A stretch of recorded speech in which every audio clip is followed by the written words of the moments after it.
All right, U.S. history. Let's keep going and let's keep talking about those roaring 20s.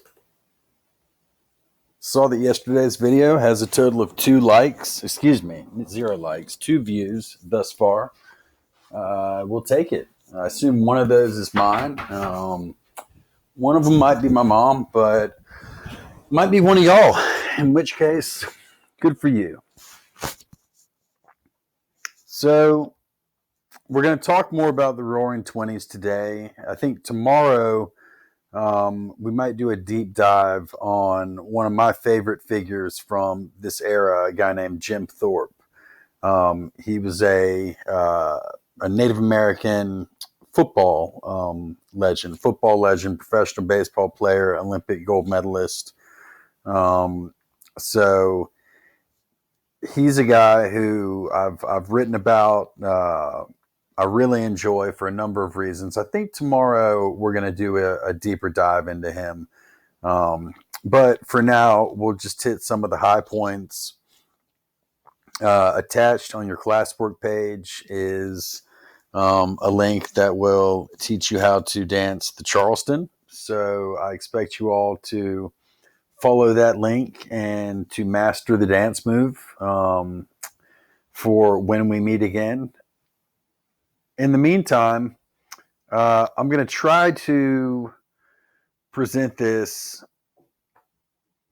as a Google slide. We'll see if this will let me let this save it as a Google slide. It might not, and if it won't, that's fine. But I hope everybody's doing well, that quarantine is treating you okay, that you're being nice to your siblings. Don't drive your parents crazy. And I don't think we're going to spend any more time up right when I almost gave up on you.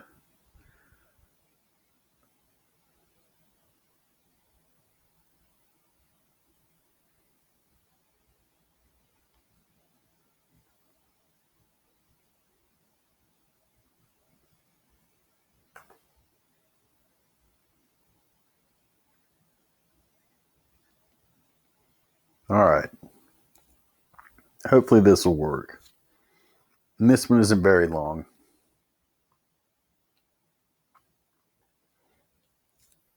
We see changes in society, a changing role for women. And some of this stuff is redundant, so bear with me. But the image of the flapper that we're all familiar with a short dress, short hair, very heavy makeup, smoking cigarettes, drinking alcohol. Now, whenever I hear about women in the 1920s with short hair, smoking cigs, and drinking and dancing, I can't help but think of my late grandmother.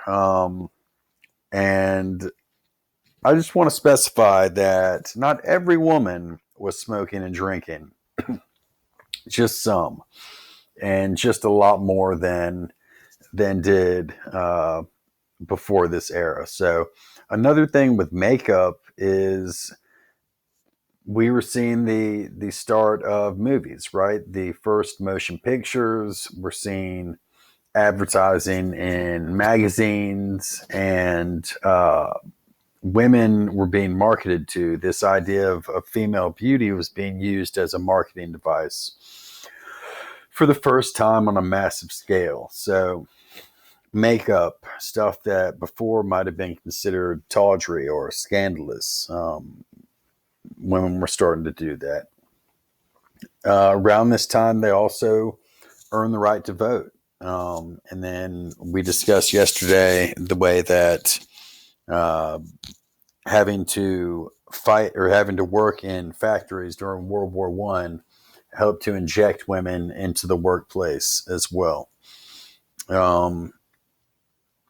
Still, though, even though it was such a triumph for women's rights to get the right to vote, voter turnout still wasn't really high among women. A lot of them didn't care, right? They just hadn't been conditioned to care. If they had never been allowed to do it, if their mom never did it, their mom's mom never did it, then why would they care? Two, and this is a common refrain even today, but you might have heard the argument they just don't have time. I'm a little bit partial, but the don't have time argument, people use that. And anyway, so either didn't care, didn't have time, or, and this was a very common reason, their family might have discouraged it. Their husband may have forbade it. You know, their parents might have told them it was unchristian, etc. So women are getting rights. They're taking chances, and at levels and in numbers that they hadn't before.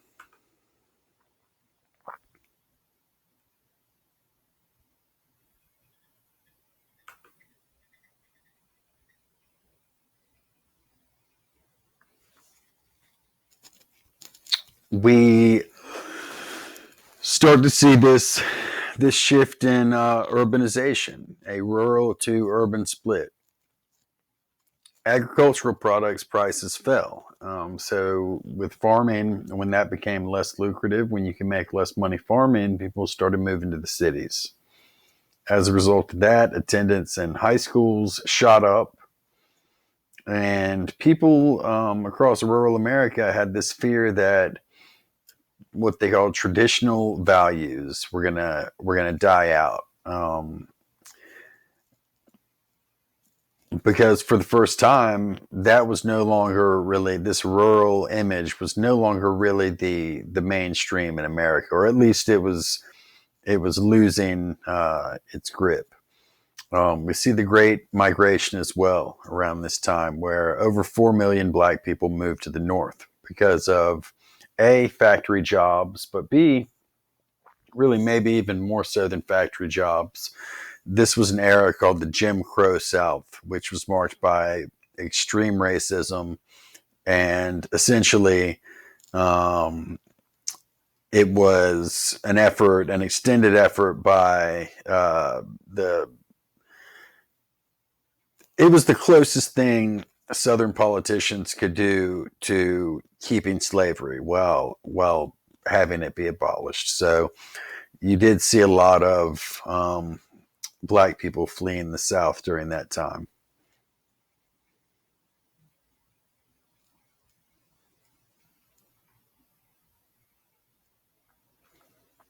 When Black people from the South start moving up and moving to cities, we get something called white flight.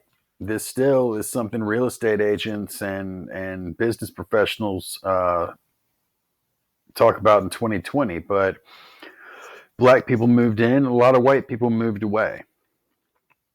And they moved to these areas outside of the main city hub called suburbs.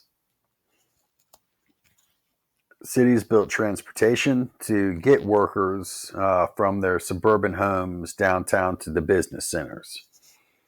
And some states and cities now have tremendous transportation infrastructure. Others don't. I grew up in Atlanta, which is a big city that's not really known for terrific transportation. But New York, for example, some people will live their whole life there and never need a driver's license.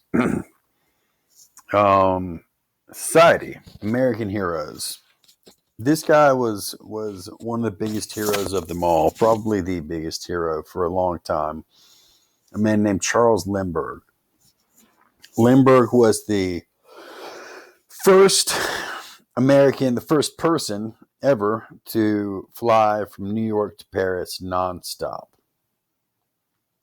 And this was seen as a triumph not only for American engineering and aircraft, but for the American spirit and just good old fashioned red, white, and blue American ideals.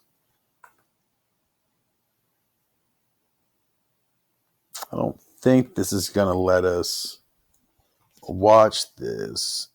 So I outsmarted it.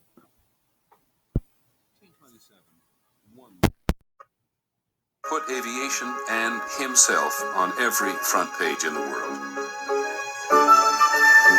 On a misty May morning outside New York City, a plane called the Spirit of St. Louis was ready to take off for Paris. No one had ever flown solo across the Atlantic before. 6 others had tried, failed, and died. Ready to take the chance this time was Charles Lindbergh, the 6'2" son of a former congressman from Minnesota. Thousands of people came to watch him take off.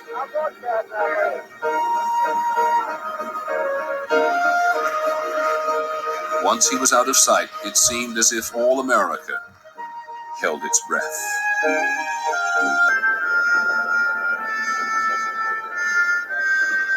Flying the fuel-heavy single-engine plane was a battle against weather, hunger, and fatigue. For the entire 33-and-a-half-hour flight, the Western world wondered about the fate of that tiny plane somewhere over the vast Atlantic.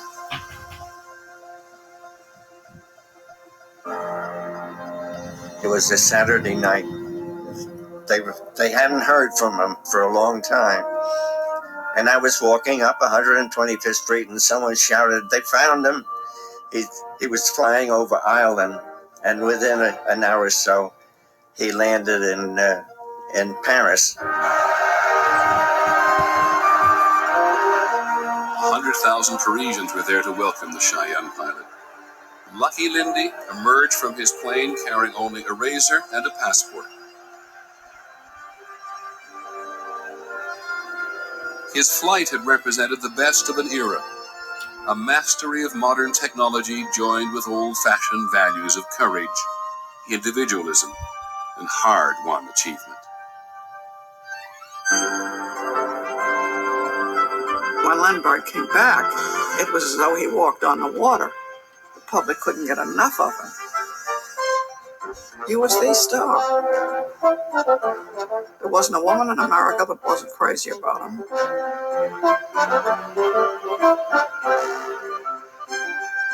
He was a hero. He was a nice guy. He was new. He was young. He was, he was kind of gawky, but that was what they wanted. The parade for Lindbergh down Broadway was the biggest national celebration since the end of World War I.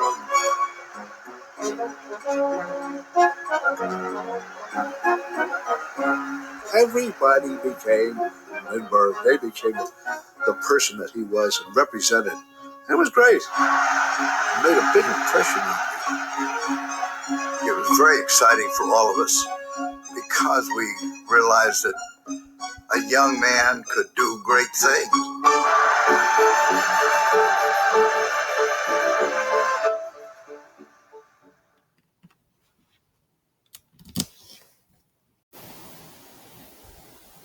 Yeah, I mean, it just really can't be overstated what a huge deal that was. Also, I don't know if y'all saw, but there was a thing called The Rock Obama that actually looked like it could be pretty funny on YouTube.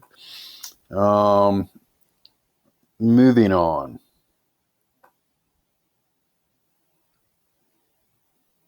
Lindbergh actually kind of gets himself in trouble a little bit later as World War II approaches because he says some things initially that his harshest critics will incorrectly say that he was a Nazi sympathizer. The reality, at least Lindbergh apologists or supporters would say, is that he just was a very strict isolationist. So when people were starting to call for the Americans to get involved in World War II because of what was going on in Germany, Lindbergh was outspoken at first, being against the war. But anyway, at this point in America, he's simply the greatest hero that there could ever possibly have been, and he still is to a lot of people. Amelia Earhart, she was the first woman to fly the Atlantic. There she is. and she opens aviation up to women. I know three commercial. My mom was a flight attendant. She was a stewardess. I know three commercial pilots now, and all of them are female, and that was unthought of at the time. So we also had other sports heroes such as Jim Thorpe, Babe Ruth, and Jack Dempsey. That's what I'm going to do tomorrow for us. And this is one of the cool things about not having to take the EOC is we can explore some stuff a little bit deeper. But that's what we'll do tomorrow. We'll take a look at that. Uh, this was not a particularly long lesson today, but I hope you guys are doing well. And we will go ahead and stop there tomorrow, or stop there till tomorrow. Remember, on your classbook page, under additional resources, go and teach yourself how to dance the Charleston. All right, guys, stay healthy. Bye.